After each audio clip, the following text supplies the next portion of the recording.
Assalamualaikum warahmatullahi wabarakatuh. Perkenalkan, nama saya Farida Nurstiati dengan NPM 1910303023 dari kelas IPA 1. Pada kesempatan kali ini saya akan melakukan praktikum mandiri analisis senyawa kimia dengan judul Identifikasi Kandungan Klorin pada berbagai jenis beras putih. Praktikum kali ini disusun untuk memenuhi tugas mata kuliah Praktikum Analisis Senyawa Kimia yang diampu oleh Ibu Rifa Ismawati, SPD, MSc. Tujuan dari praktikum mandiri kali ini yakni mengidentifikasi klorin pada berbagai jenis beras putih. Adapun landasan teori pada praktikum kali ini yakni sebagai berikut. Beras atau Oryza sativa merupakan makanan pokok di Indonesia. Dalam 100 gram beras terkandung 78,9 gram karbohidrat, 6,8 gram protein, dan 0,7 gram lemak. Salah satu jenis beras yang dikonsumsi setiap hari oleh masyarakat Indonesia adalah beras putih. Salah satu cara yang dilakukan untuk meningkatkan kualitas beras yang dijual di pasaran adalah dengan menambahkan klorin pada beras putih. Tujuan dari penambahan klorin pada beras putih yakni untuk meningkatkan kualitas beras dari segi warna sehingga harga beras meningkat.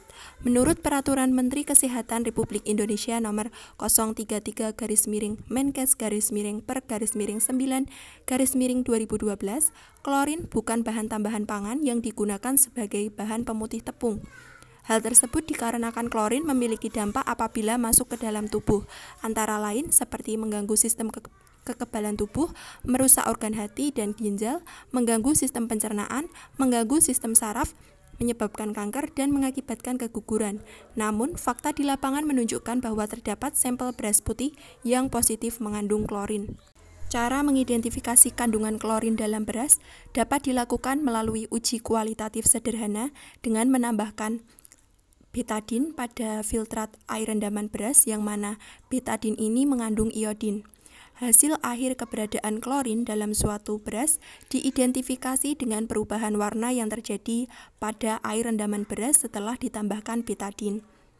Hasil uji positif klorin pada beras ditandai dengan tidak adanya perubahan warna filtrat air rendaman beras setelah penambahan iodin. Tidak adanya perubahan warna air rendaman beras terjadi karena iodin tidak dapat berikatan dengan amilum pada beras yang mengandung klorin.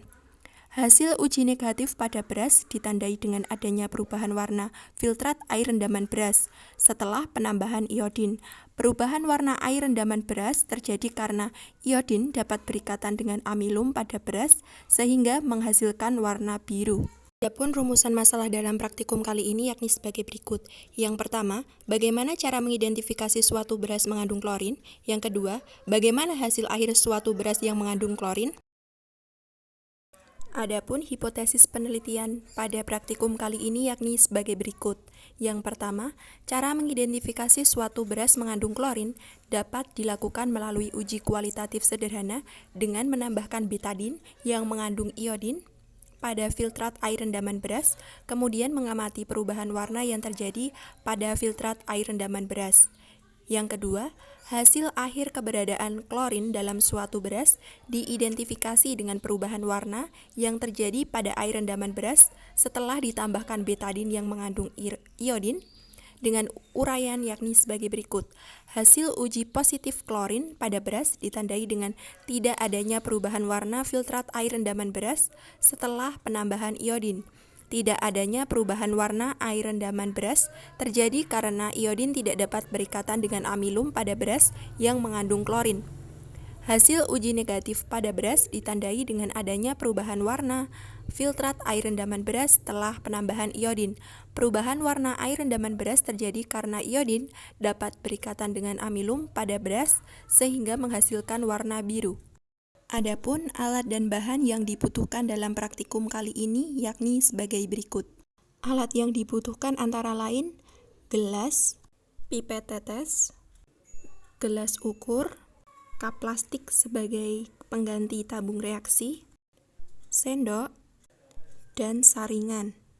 Adapun bahan yang dibutuhkan dalam praktikum yakni sebagai berikut.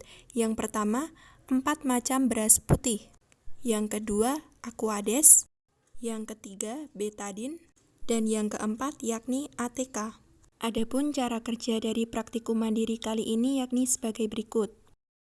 Langkah pertama, praktikkan menyiapkan alat dan bahan yang digunakan.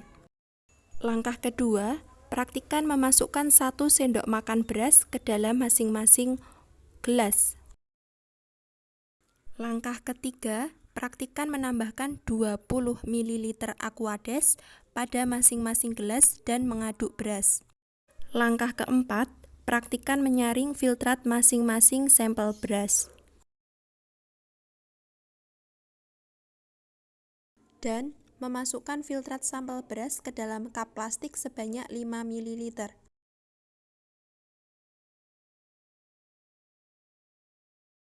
Langkah kelima, praktikkan menambahkan 2 tetes betadine pada masing-masing cup plastik.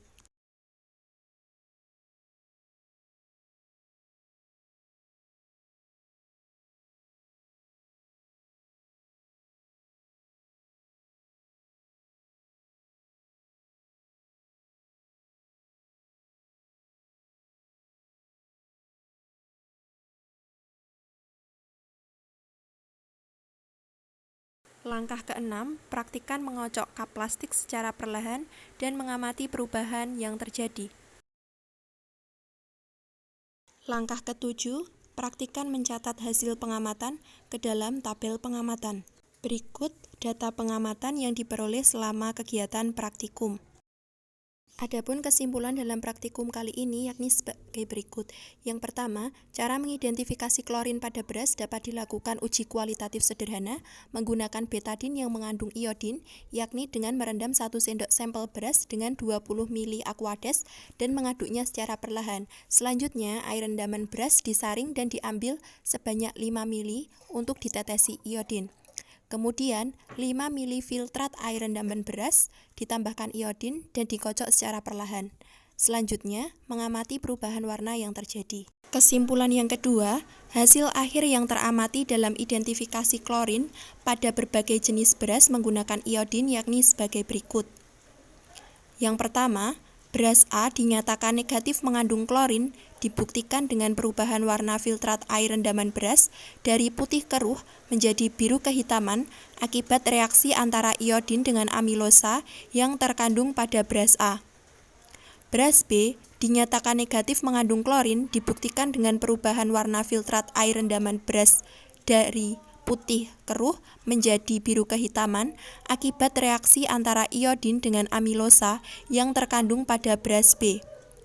Beras C dinyatakan negatif mengandung klorin dibuktikan dengan perubahan warna filtrat air rendaman beras dari putih keruh menjadi biru kehitaman akibat reaksi antara iodin dengan amilosa yang terkandung pada beras C. Beras D dinyatakan negatif mengandung klorin dibuktikan dengan perubahan warna filtrat air rendaman beras dari putih keruh menjadi biru keunguan akibat reaksi antara iodin dengan amilosa yang terkandung pada beras D. Sehingga beras A, beras B, beras C, dan beras D dinyatakan negatif mengandung klorin karena mengalami perubahan warna yang signifikan dari putih keruh menjadi biru keunguan hingga biru kehitaman. Maka, keempat sampel beras aman dikonsumsi. Sekian praktikum mandiri analisis senyawa kimia dengan judul Identifikasi Kandungan Klorin pada Berbagai Jenis Beras Putih. Kurang lebihnya saya mohon maaf. Wassalamualaikum warahmatullahi wabarakatuh.